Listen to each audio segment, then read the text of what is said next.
Hari pertama bekerja, pria itu sama sekali tidak menyangka bahwa CEO dingin di perusahaan barunya adalah gadis yang pernah ia temui saat berada di luar negeri. Dulu mereka sempat saling menyukai, tetapi sekarang perbedaan status mereka terasa sangat jauh. Karena itu, ia memilih untuk menjaga jarak. Casper menghabiskan waktu cukup lama untuk menenangkan dirinya sebelum akhirnya memberanikan diri masuk ke perusahaan barunya. Di saat yang sama, Irma langsung mengenalinya di tengah keramaian karyawan.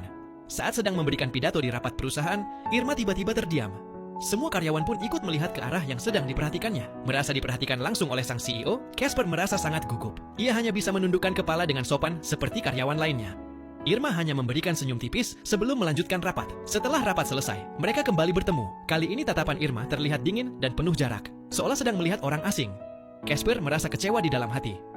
Namun sebenarnya, Irma juga tidak setenang yang terlihat. Ia penasaran mengapa Casper bisa bekerja di perusahaannya. Irma kemudian meminta sekretarisnya mengambil data karyawan baru dan mulai membaca profil Casper dengan teliti. Dari sana ia mengetahui bahwa orang tua Casper berjualan buah. Irma pun teringat saat di Kuba, Casper pernah mengatakan bahwa dirinya adalah anak pedagang buah. Casper juga pernah bercerita bahwa ada taman hiburan dekat rumahnya, tempat ia biasa pergi untuk bersantai. Suatu hari, Irma melihat Casper dari jendela kantor, sedang tersenyum bahagia sambil menelepon seseorang. Hal itu membuat Irma penasaran. Sepulang kerja, Irma tiba-tiba memutuskan pergi ke taman hiburan yang pernah diceritakan Casper. Ia duduk sendiri di ayunan sambil melamun. Tanpa diduga, Casper yang sedang dalam perjalanan pulang melihatnya di sana. Ia sangat terkejut melihat CEO perusahaan berada di tempat itu. Mereka akhirnya saling berhadapan.